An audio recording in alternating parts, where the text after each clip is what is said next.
Hello दोस्तों, ये तीसरा लेक्चर है श्रृंखला का। अब हम लोग इस श्रृंखला में देखेंगे नवीन इंफ्रास्ट्रक्चर, सड़क, पुल, प्लांट जो भी बने हुए हैं उनके बारे में, कहाँ पे क्या बना है। तो 12 नए औद्योगिक शहर, जो 28 अगस्त 2024 की न्यूज़ है। मैंने इसको इसलिए कवर किया हुआ है क्योंकि जो औद्योगिक शहर हैं वो उत्तर प्रदेश में भी स्थापित हो रहे हैं, आगरा और प्रयागराज में। तो ये चीज़ आपको याद रखनी है कि आगरा और प्रयागराज में नए औद्योगिक शहर जो 12 बनाए गए हैं, उनमें आगरा और प्रयागराज में 2 नए औद्योगिक शहर शामिल किए जा रहे हैं। और ये किस कॉरिडोर का हिस्सा होंगे, किस इंडस्ट्रियल कॉरिडोर का हिस्सा होंगे, ये आपको याद रखना है। अमृतसर कोलकाता इंडस्ट्रियल कॉरिडोर का हिस्सा होंगे आगरा और प्रयागराज में जो इंडस्ट्रियल सिटी बनाई जा रही हैं वो दोनों। ठीक, बस इतना ही इसमें आपको पढ़ना है। अब चलते हैं हम लोग बाढ़-पत्तन के शिलान्यास पे। 30 अगस्त को हो गया। 76,220 करोड़ रुपए की योजना थी। इसमें कुछ भी याद नहीं करना है आपको, बस इतना करना है कि जो हर मौसम के लिए उपयुक्त ग्रीन फील्ड डीप ड्राफ्ट महापत्तन जो बनाया जा रहा है उसके रूप में विकसित क्या होगा, बाढ़वन पत्तन। ठीक, अभी ये महापत्तन नहीं बना है, बल्कि अभी इसका केवल और केवल कार्यान्वयन चल रहा है। अभी इसका क्रियान्वयन हुआ नहीं है पूरी तरीके से। जब इसको महापत्तन का दर्जा दे दिया जाएगा तब हम लोग इसके बारे में फिर से देखेंगे। अभी फ़िलहाल के लिए आप लोग ये देख लो कि भारत में कुल महापत्तन 13 हैं। नियंता केंद्र सरकार होती है। महापत्तन प्राधिकरण अधिनियम 2021 में आया था। इसके अलावा अब नवो भारत रैपिड रेल को देख लेते हैं। पहली वंदे मेट्रो ट्रेन, देखो वंदे भारत, देखो वंदे भारत के कई सारे वर्जन हैं। वंदे भारत स्लीपर ट्रेन, ठीक। वंदे भारत जो पहले चली थी वो एसी वर्जन थी, ठीक, टोटल एसी, फुल एसी वाली। फिर उसके बाद वंदे भारत का मेट्रो वर्जन लॉन्च किया गया। तो मेट्रो वर्जन कहाँ से लॉन्च किया गया, जो एसी वर्जन है ये आ चुका है, जो एसी वाला वर्जन है ना ये आ चुका है। ये कहाँ से, वाराणसी से मुंबई के बीच में चली थी।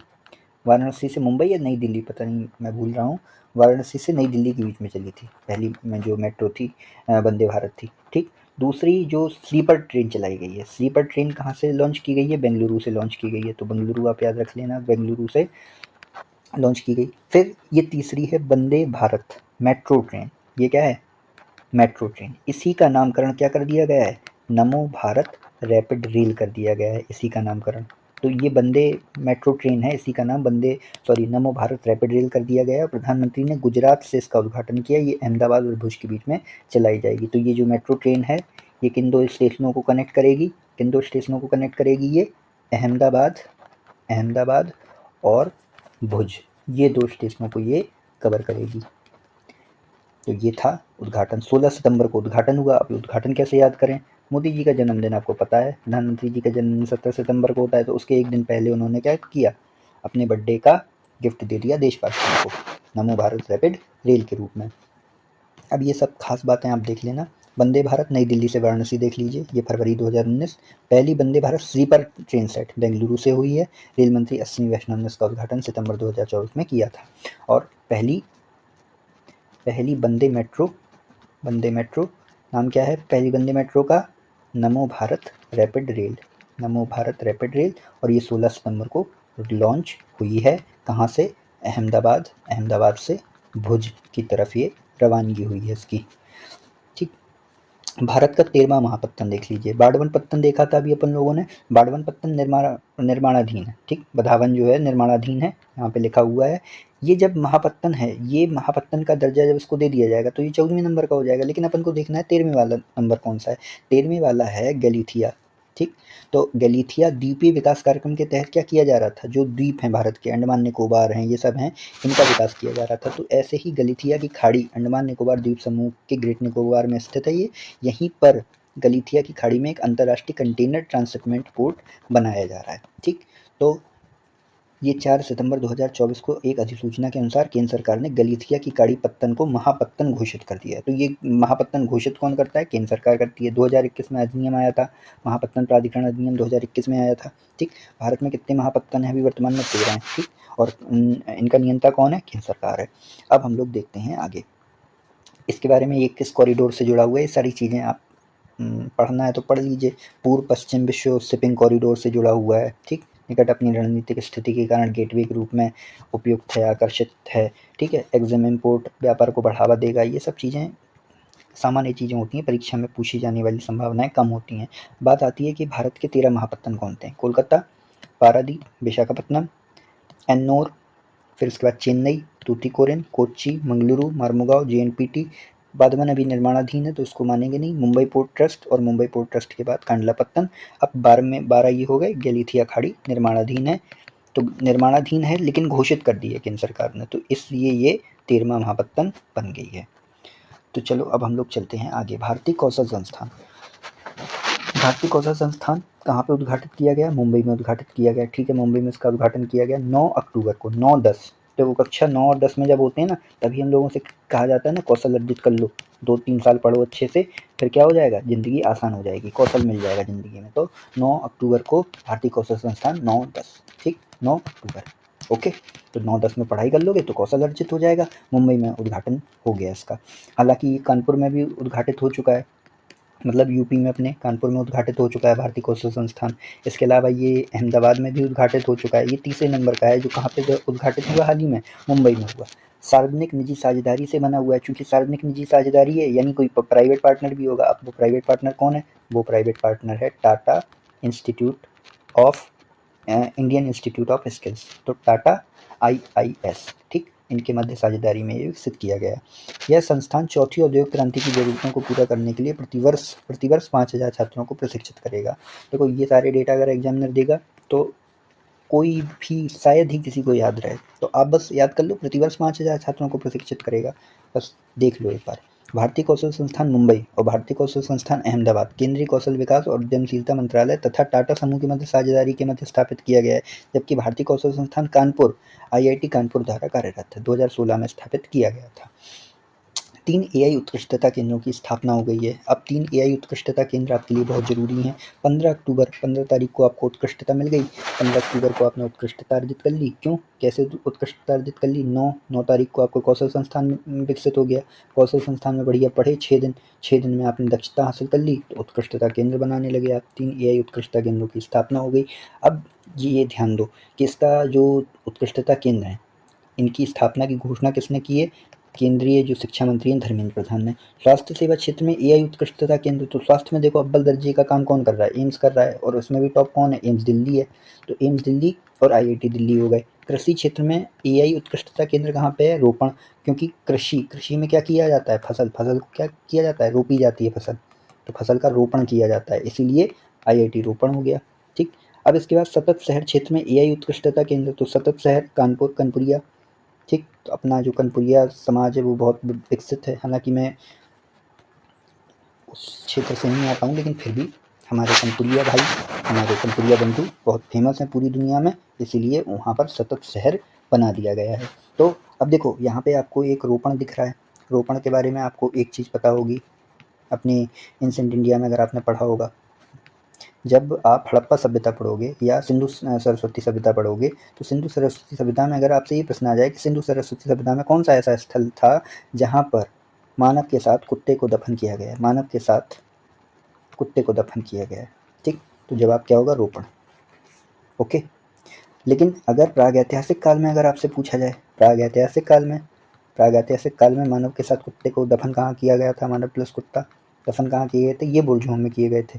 तो ये चीज़ थोड़ा सा ध्यान रखना कि अगर प्रागैतिहासिक काल के संदर्भ में पूछा जाए तो बुर्जोम जवाब होगा, लेकिन अगर सिंधु सरस्वती सभ्यता के संदर्भ में पूछा जाए मानव के साथ कुत्ता कहाँ दफन किया गया था, तो IIT रोपण होगा, सॉरी IIT रोपण नहीं, रोपण होगा।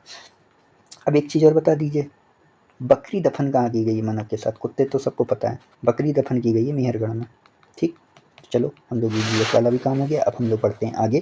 स्वास्थ्य सेवा क्षेत्र में AI उत्कृष्टता केंद्र 990 करोड़ रुपए की ये तीनों उत्कृष्टता केंद्र स्थापित किए जाएंगे 2023-24 से वर्ष 2027-28 तक के बीच में, ठीक। 990 करोड़ रुपए के, 990 करोड़ रुपए, ठीक। तो AI उत्कृष्टता केंद्र क्या कर रहे हैं? 33 का बयाना ले रहे हैं, 33% हमें क्या कर रहे हैं? हमारी क्षमता को 33% बढ़ा रहे हैं। तो 33, तो 330 का 1, 330 का 2, 330 का 3, तो 330 की बिक्री चल रही है इनकी 990 करोड़ रुपए में। ये कुल वित्तीय परिव्यय कर रहे हैं 2023-24 से वर्ष 2027-28 के बीच में। इनका जो अवधि रहेगी वो रहेगी काम करने की, ठीक। इस पहल के कार्यान्वयन की निगरानी के लिए एक उद्योग प्रधान शीर्ष समिति का गठन किया गया है, जिसके सह अध्यक्ष श्रीधर वेम्बू, जो जोहो कॉरपोरेशन के संस्थापक एवं CEO हैं, उनकी कार्यान्वयन में एक समिति का गठन किया गया था। तो ये प्रश्न आ सकता है, इनका नाम पूछा जा सकता है। तो ये चीज़ आप अपने एग्जाम के पर्सपेक्टिव से याद रखना। 3 एआई उत्कृष्टता केंद्र, इनकी स्थापना और इसकी निगरानी के लिए एक उद्योग, उसका जो समिति है उसका गठन सहअध्यक्ष श्रीधर वेम्बू हैं। भारत का प्रथम व्यवहारिक एआई डेटा बैंक विज्ञान एवं प्रौद्योगिकी मंत्रालय ने बुधवार को, भारत का पहला, बुधवार ही न्यूज से सीधा उठाया गया होगा तो लिख गया होगा, तो विज्ञान एवं प्रौद्योगिकी मंत्रालय ने भारत का पहला कृत्रिम एआई डेटा बैंक लॉन्च किया है। ये जिसका उद्देश्य नवाचार को बढ़ावा देना और देश की राष्ट्रीय सुरक्षा को बढ़ावा देना है। तो भारत का प्रथम जहाँ पे भी आ जाए इंपॉर्टेंट है, प्रथम व्यवहारिक एआई डेटा बैंक। ये कहाँ पे लॉन्च किया गया है?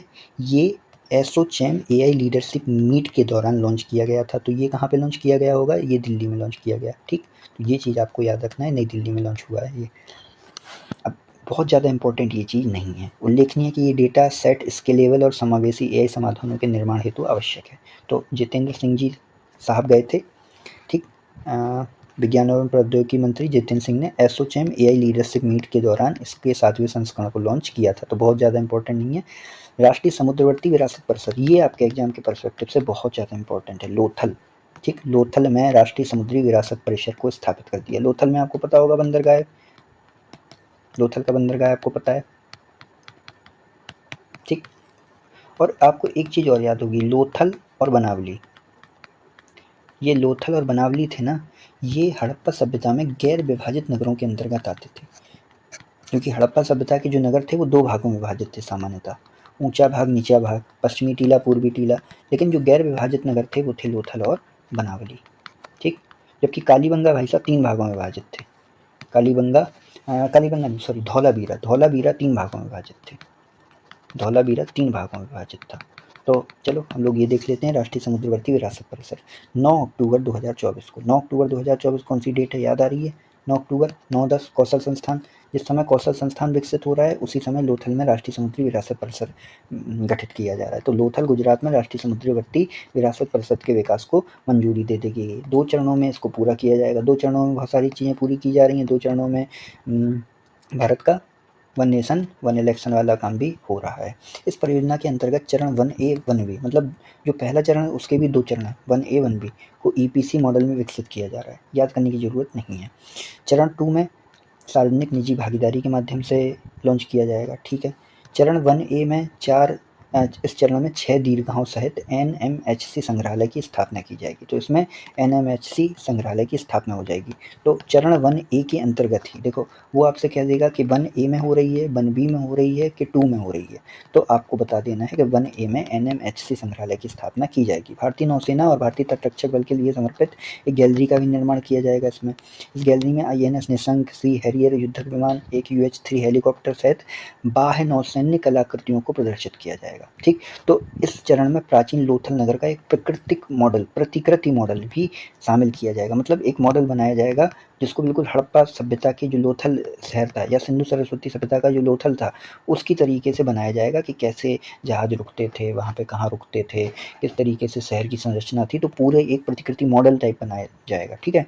तो चरण 1 के अंतर्गत ही ये सारी चीज़ें हो रही हैं। संग्रहालय भी बनाया जा रहा है, उसका प्रतिकृति मॉडल भी बनाया जा रहा है। 2025 तक इसको पूरा कर लिया जाएगा। चरण 1B, इसमें लाइट हाउस संग्रहालय का निर्माण किया जा रहा है। तो लाइट हाउस संग्रहालय चरण 1B से जुड़ा हुआ है, जो विश्व का सबसे ऊंचा संग्रहालय होगा, ठीक। तो ये चीज़ आपको याद रखनी है। चरण 2, तटीय राज्यों के मंडप का निर्माण किया जाएगा। तो आपको चरण 1A, चरण 1B, ठीक, और चरण 2। अब इसमें क्या क्या बन रहा है? चरण 1A में क्या बन रहा है? NMHC संग्रहालय बन रहा है यहाँ पे, ठीक। चरण 1 में, सॉरी, 1A में NMHC संग्रहालय बन रहा है। और क्या बन रहा है? और बन रहा है लोथल का प्रतिकृति मॉडल बन रहा है। लोथल की प्रतिकृति बनाई जा रही है इसमें, ठीक। 1B में क्या किया जा रहा है? लाइट हाउस संग्रहालय बनाया जा रहा है। 1B में लाइट हाउस संग्रहालय बनाया जा रहा है। और 2 में क्या बनाया जा रहा है? 2 में क्या बनाया जा रहा है? तटीय राज्यों के मंडप बनाए जा रहे हैं। बस इतना आपको याद रखना है, ठीक। बस यही अगर प्रश्न बनेगा तो ऐसा ही बनेगा, बाकी प्रश्न बनने की संभावनाएं बहुत ज़्यादा नहीं है। अगर पूछेगा तो पूछेगा कि जो लोथल में राष्ट्रीय समुद्री विरासत परिसर है ये कब उद्घाटित हुआ? 9 अक्टूबर आप बता दोगे, क्योंकि 9-10 कौशल संस्थान से आपको याद रहेगा। बस अब चलते हैं हम लोग आगे। NMHC के कार्यान्वयन की निगरानी के लिए भारतीय पत्तन संघ को नोडल एजेंसी के रूप में नियुक्त किया गया है। अब भाई ये बताओ पत्तन की निगरानी पत्तन संघ ही करेगा ना। केन बेतवा नदी जोड़ो राष्ट्रीय परियोजना का शिलान्यास। अब हम लोग आते हैं इस न्यूज पे। 25 दिसंबर 2024 प्रधानमंत्री नरेंद्र मोदी ने इसका शिलान्यास कर दिया। 25 दिसंबर कौन सा है? सुशासन दिवस। तो सुशासन दिवस के अवसर पर प्रधानमंत्री नरेंद्र मोदी जी ने जो राष्ट्रीय परियोजना है इसका शिलान्यास कर दिया। कहाँ से किया? इंपॉर्टेंट है, मध्य प्रदेश की खजुराहो से। ठीक, तो खजुराहो से प्रधानमंत्री जी ने उद्घाटित कर दिया। पक्षकार कौन कौन थे, मतलब किन किन लोगों ने साइन किया था? केंद्रीय जल शक्ति मंत्रालय, उत्तर प्रदेश सरकार और मध्य प्रदेश सरकार। इन दो राज्य सरकारों के बीच में और केंद्रीय जल शक्ति मंत्रालय के बीच में एक समझौता हुआ था 22 मार्च 2021 में। ये डेट आपको याद रखने की जरूरत नहीं है। इसके तहत इस केन बेतवा नदी जोड़ो राष्ट्रीय परियोजना को एक आधारभूत मॉडल के रूप में तैयार करने की बात थी, ताकि ये पता चल सके कि नदी जोड़ों का फायदा किस तरीके से एक राज्य से दूसरे राज्य को होगा। ठीक, तो केन बेतवा नदी को जोड़ दिया गया, जिसका शिलान्यास प्रधानमंत्री जी ने 25 दिसंबर को किया। अब परियोजना लागत देख लो। परियोजना लागत क्या है? 44605 44,605 करोड़ रुपए। अब 44,605 करोड़ रुपए कैसे याद करें हम लोग कि 44,605 करोड़ रुपए हम लोग याद हो जाए हम लोगों को?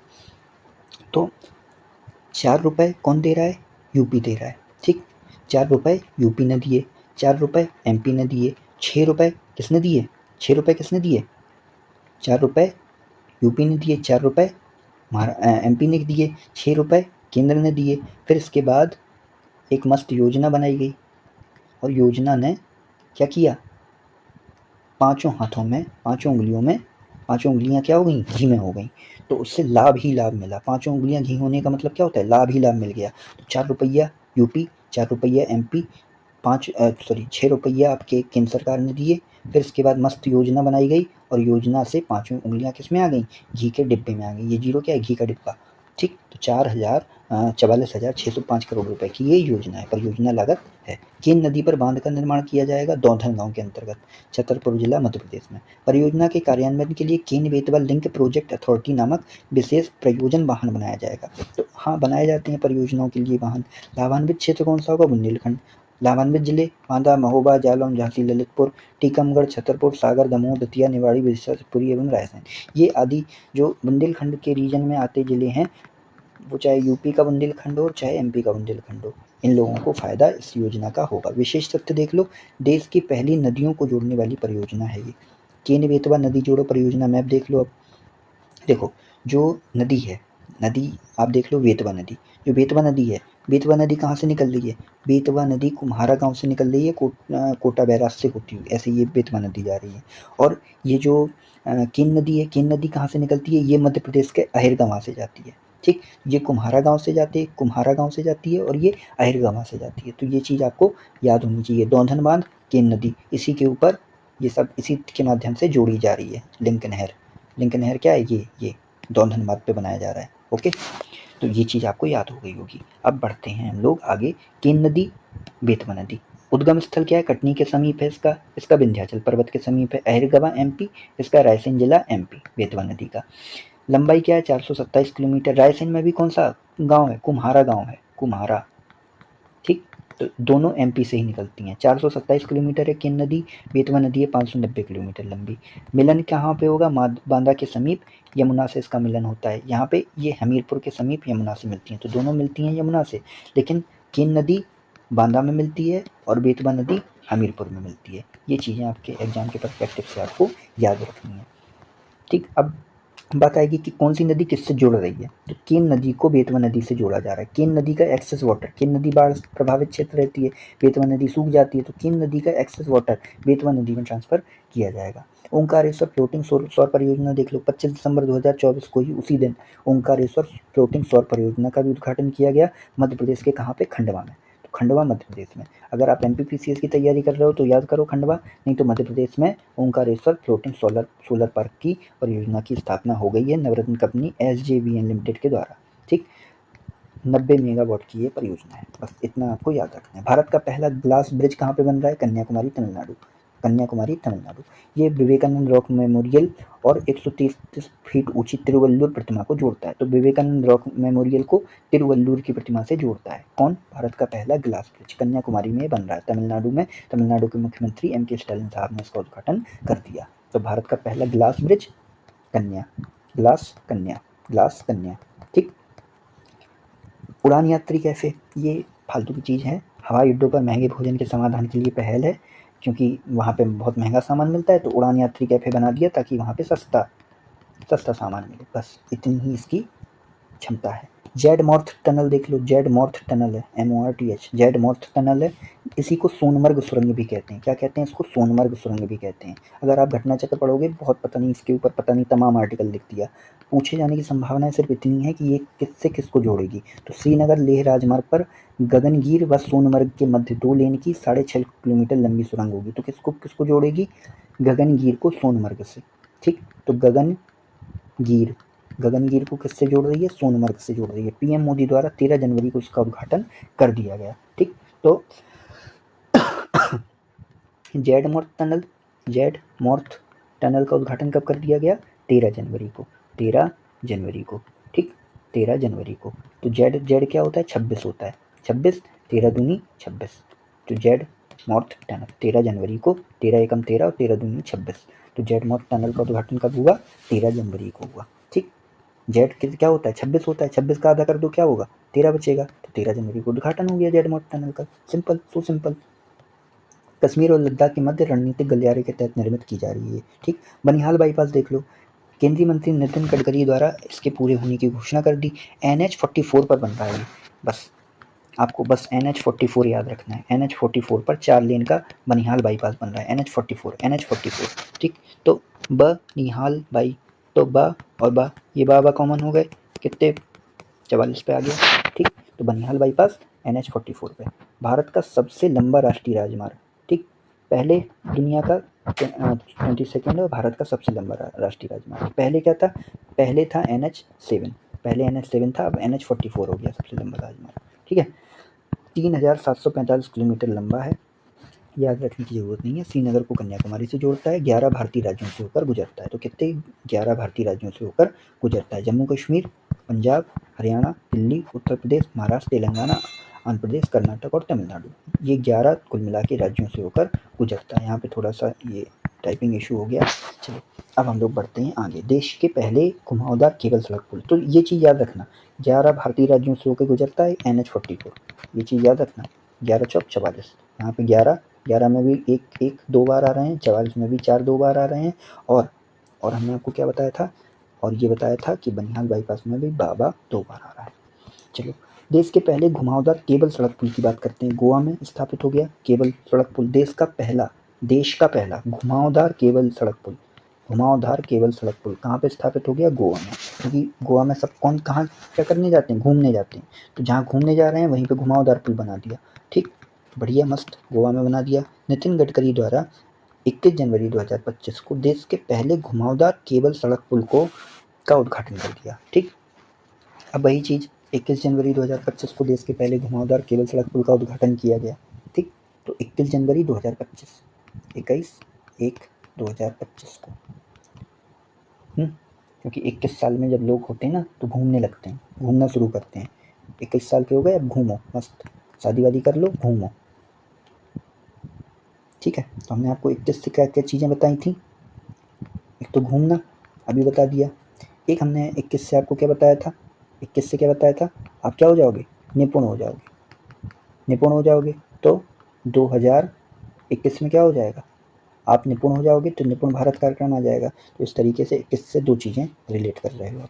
पम्बन ब्रिज उद्घाटन की तारीख 6 अप्रैल 2025, रामनवमी के दिन। ठीक। तो रामनवमी के दिन पम्बन पुल का उद्घाटन हुआ है, ये चीज़ याद रख लो। 6 अप्रैल 2025 डेट आ सकती है, एग्जाम में आ जाएगी, कंफ्यूज नहीं होना है। रामनवमी 6 अप्रैल को थी इस बार। ठीक। उद्घाटन कौन करा? किसने किया? प्रधानमंत्री नरेंद्र मोदी। स्थान नया पम्बन रेल पुल रामनाथपुरम और रामेश्वरम द्वीप के बीच, रामनाथपुरम से रामेश्वर द्वीप। ठीक।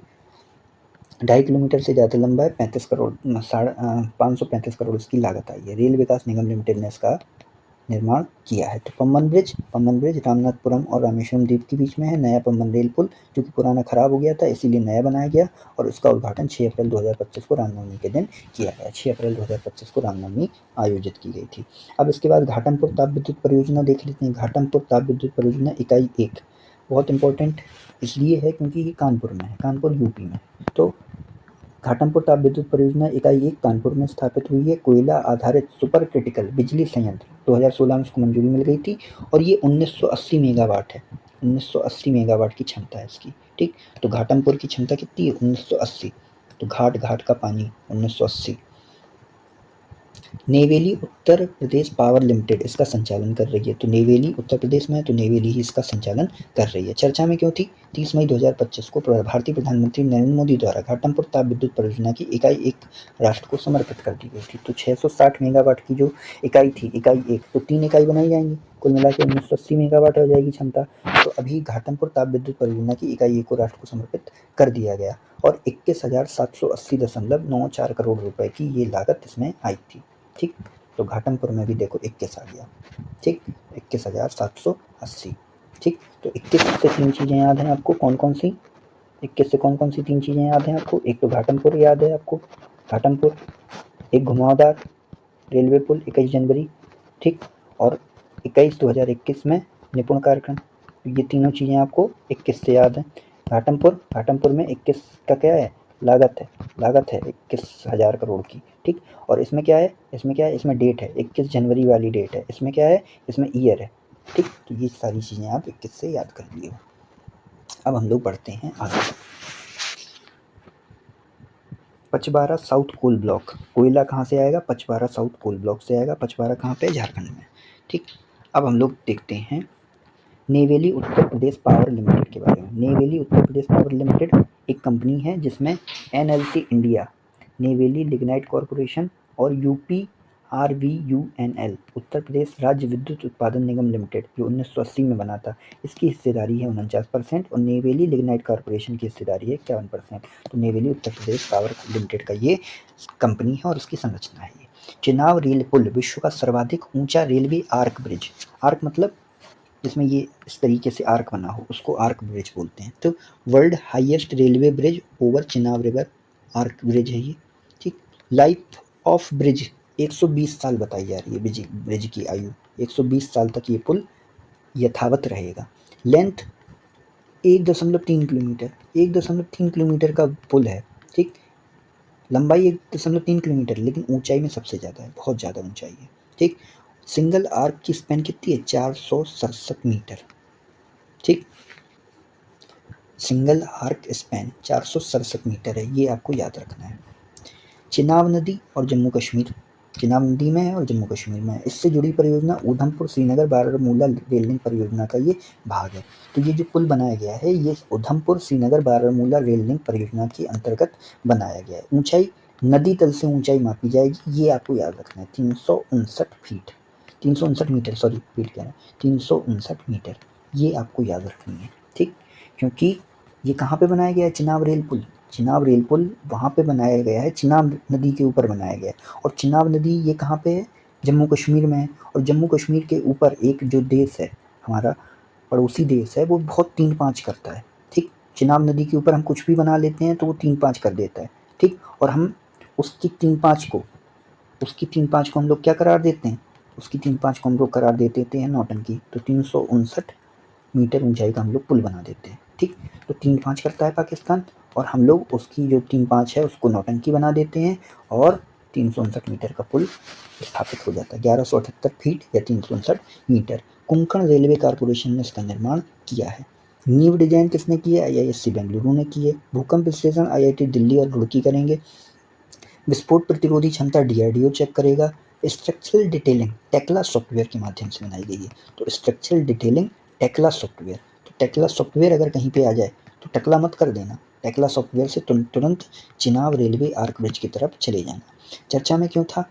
जून 2025 में प्रधानमंत्री द्वारा रेल पुल का उद्घाटन किया गया। तो जून 2025 में इसका उद्घाटन हुआ था, मस्त एकदम गर्मी के माहौल में। ठीक, गर्मी के माहौल में क्यों? क्योंकि जो सर्दियाँ होती हैं, सर्दियों में वहाँ की जो क्या बोलते हैं नदियाँ वगैरह होती हैं वो जम जाती हैं। तो वैसे ही पॉसिबल नहीं है, उतना फ्लो नहीं रहता है। तो फ्लो ज़्यादा फ्लो में पुल की जो क्षमता होती है वो ज़्यादा फ्लो में चेक होती है, और जून में एकदम गर्मी मस्त मस्त गर्मी रहती है, भयानक वाली। तो जून 2025 में ही उस पुल का उद्घाटन करेंगे, तभी तो पूरे रिवर का फ्लो पूरी अपने चरम पे रहेगा, तभी पुल की क्षमताएं चेक कर पाओगे आप। इसीलिए जून में उद्घाटन हुआ है। साथ में भारत के पहले केबल स्टे रेल ब्रिज का उद्घाटन, अंजी ब्रिज का भी उद्घाटन हुआ है। तो भारत के पहले केबल स्टे, केबल लगाई जाएगी यहाँ पे, केबल इस तरीके से लगा दी गई, और केबल स्टे, केबल के माध्यम से जो पुल सधा हुआ है उसको केबल स्टे रेल ब्रिज बोले जा रहे हैं। तो अंजी ब्रिज का भी उद्घाटन हुआ है इसी दिन, ठीक इसी समय, और कहाँ पे, चिनाब नदी पर। अब हम लोग कनेक्ट देख लेते हैं। बक्कल और कौरी के मध्य बना यह आर्क ब्रिज कटरा से बनिहाल तक के लिए महत्वपूर्ण संपर्क मार्ग है। तो कटरा से बनिहाल कौन है, Chenab railway bridge, Chenab railway bridge, Chenab railway arch bridge 1.3 kilometre का है, 359 मीटर ऊंचाई का है। जून में प्रधानमंत्री मोदी जी ने इसका उद्घाटन किया, और यह सबसे ऊंचा रेलवे आर्क ब्रिज है। 1486 करोड़ रुपए की इसकी लागत आई थी, 1486 करोड़ रुपए इसकी लागत आई थी, 1486 करोड़ इसकी लागत आई थी, ठीक। तो 1486, 1486 लागत बहुत ज़्यादा इंपॉर्टेंट नहीं है, इंपॉर्टेंट है उसकी ऊंचाई। खासियत क्या है, स्ट्रक्चरल स्टील का उपयोग किया गया है जो तापमान सह है, ठीक, क्योंकि वहाँ पे तापमान परिवर्तित होता रहता है। एफिल टावर से लगभग 35 मीटर अधिक ऊंचा है, 359 मीटर है, तो एफिल टावर से 35 मीटर अधिक ऊंचा है। तो एफिल टावर की ऊंचाई कितनी होगी, एफिल टावर की ऊंचाई लगभग 320 के लगभग होगी, ठीक, 324, इसीलिए ये क्या हो जाएगा, 359 हो जाएगा। गति शक्ति मॉडल कार्गो टर्मिनल, विविध माध्यम, सड़क, रेल, जलमार्ग और हवाई मार्ग। मतलब अब ये मल्टी मॉडल किसे कहते हैं, मल्टी मॉडल कार्गो टर्मिनल किसे कहते हैं, जिसमें विविध माध्यम होते हैं, सड़क, रेल, जलमार्ग, हवाई मार्ग, सामान का सुविधाजनक और आसान स्थानांतरण। इस पूरी प्रोसेस को क्या कहते हैं, इस पूरी प्रोसेस को कहते हैं मल्टी मॉडल कार्गो टर्मिनल। विविध माध्यमों, सड़क, रेल, जलमार्ग, हवाई मार्ग, और सामान का सुविधाजनक और आसान स्थानांतरण हो सके। उद्घाटन देख लो, उद्घाटन कब किया गया, गति शक्ति मल्टी मॉडल कार्गो टर्मिनल का 17 जून 2025 को केंद्रीय रेल मंत्री अश्विनी वैष्णव ने उसका उद्घाटन किया। कहाँ पे किया, Maruti Suzuki India limited Manesar संयंत्र में किया, ठीक। ये मानेसर संयंत्र आपके लिए इंपॉर्टेंट है। क्रियान्वयन HORCL Haryana orbital railway corporation limited संयुक्त उद्यम कंपनी कर रही है, इंपॉर्टेंट नहीं है। विशेषता, देश के सबसे बड़े ऑटोमोबाइल गति शक्ति मल्टी मॉडल कार्गो टर्मिनल, ये मतलब देश का सबसे बड़ा ऑटोमोबाइल गति शक्ति मल्टी मॉडल कार्गो टर्मिनल होगा। HORCL क्या है, रेल मंत्रालय, HORCL रेल मंत्रालय, हरियाणा राज्य सरकार एवं मारुति सुजुकी के संयुक्त सहयोग से स्थापित की गई एक कंपनी है। जो Haryana orbital railway corporation limited है ना, जो स्थापित की गई, ये रेल मंत्रालय, हरियाणा राज्य सरकार और मारुति सुजुकी के संयुक्त सहयोग से स्थापित की गई एक कंपनी है, जो इस कार्गो टर्मिनल की देखरेख या क्रियान्वयन करेगी, ठीक। अब हम लोग नवीन मान्यताओं पे आएंगे, नवीन मान्यताएं देखेंगे हम लोग अगले लेक्चर में। तब तक के लिए thank you very much for discussion.